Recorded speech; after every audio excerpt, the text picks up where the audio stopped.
let me start with Brad. Brad, who's from Target in Minneapolis. Brad Brecky, youth violence prevention is not necessarily one of the sexier topics for a corporation to take on. But I know Target has a history of supporting safe communities. How did this strategy evolve, and just tell us straightforward, why does a retailer care about violence and about safe communities? Thanks, Brad. Thank you, Michael. And thank you for allowing Target to be here. This is an honor to be part of such a noble effort. What I'd like to do is give you a little context of why Target, a retailer, we're $65 billion in sales, 1,800 stores, 350,000 team members, why we're involved in the public safety sector. First of all, it's part of the company's DNA to actually be engaged with the community. It goes back 60 years. We give 5% of our profits back to the community, about $3 million each week. But more than that, we're actually involved in the community. One internal motto is we don't want to be in a community, we want to be part of it. And that is actually reflected with Department of Education through our Lacia Ward and the education efforts underway. My arena is more on public safety, understanding what can we give back or how do we interact with the community. But beyond the philanthropic notion of giving back, we actually built a business case on being involved in public safety. What we looked at is our data told us that our guests, primarily women, and the team members who work for us, a lot of young people, are concerned about safety. Seems obvious, Maslow's hierarchy, it's been talked about today, but it does matter to them. And part of our brand or our reputation was ensuring that safe place to shop, safe place to work. We want people to come to our stores, we want people to work for us. About 10 years ago, we engaged in an urban growth strategy where we knew we would go into big cities, West Coast, East Coast, including D.C. here in Boston and New York. And we understood, quite frankly, that if you were to map this out, the risk would increase over time to Target, but the resources I had available to apply to that risk would not. I mean, it's just a reality of business. It would flatline or even decrease. And with risk going up and resources going down, you have a gap or a delta. And I'd also pause here and say that's exactly what's going on in the country today. As the economy has slowed things down, this delta is increasing. There's not enough resources on the public sector to deal with the risk out there. But back to the Target story, we looked at that gap and we said, what is one way to solve that? And we looked at public-private partnerships. We built a strategy around it. We created a program called Target in Blue. We staffed it. We funded it. And the intent was to go out into the communities we were in, all of them, and establish relationships with the public safety sector, law enforcement in particular, and look for ways where we could find mutually beneficial solutions to problems they face, meaning what could we help offer up as they face different issues. Now, again, being a public or a private company, a lot of times you think immediately of money, and we do have a grant program. But what we found was over time, the more we engaged with the law enforcement sector, that they had many needs, some around technology.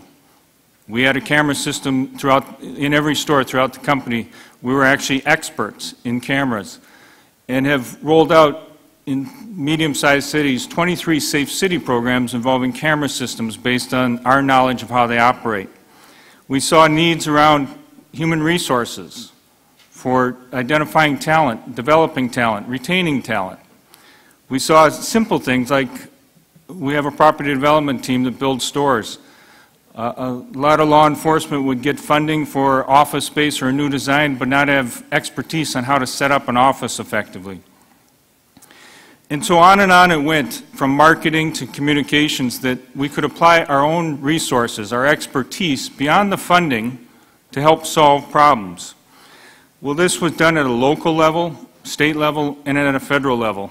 And today, as I sit here, we have over 2,000 identified partnerships throughout the country in the different communities throughout. We also took the approach of going after relationships here in D.C. with some of the national organizations like IACP and PERF. And actually from that, we're working with PERF right now exploring how do we help school safety in Chicago. We also engaged with others such as Department of Justice COPS program. And Director Malikan was here earlier, Catherine McQuay sitting over there.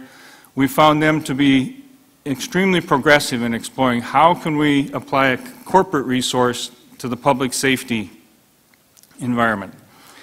Finally, what we found we could do anywhere, everywhere, all the time is we could convene. We could bring groups together. We had a national reputation or brand. We were in many, many communities, and people would come to the table if we invited them. People from the public sector side, people from the private sector side. So our role became putting people together. Sometimes in formal programs, we sponsor National Night Out. But many times behind the scenes, and again, I'll highlight Department of Justice COPS, where we were able to host events where they could bring in other corporations like Verizon or Disney and expose them to what they could possibly do to contribute to law enforcement. So as we explored these different partnerships over the last 10 years, I will tell you this, they work. Everywhere we go, we've opened stores in D.C. here and in Compton in L.A., the stores are safe. More importantly, we've been able to take that concept and push it out beyond our four walls into the community. Because see, ultimately, the people that shop our stores, the people that work in our stores, live in that community. And if they're not safe, it's not good for us either. To summarize my comments on this, it actually comes out of a book by Joel Cockton. He's a social historian, K-O-T-K-I-N, it's called The City. And he studied the history of cities for the last several thousand years. And he identified three things that defined a successful city that was sustainable over time. It had three things, three attributes. First, it had something sacred about it, a river, a temple, a seat of government. The next two, it was safe and it was busy. It was the nexus between public safety and the business community that sustained cities. We've seen that in practice, and we want to continue to promote that with you, with Department of Justice. As I sat here today, a question occurred to me. And we do not have a long track record with school safety, but a question was this. If Target can operate a safe store in all these urban centers, why can't we operate a safe school 6 blocks away from that Target store? And I believe as the dialogue was taking place today, we can, if we work together and collaborate. Thank you. Thank you, Brad. Indeed.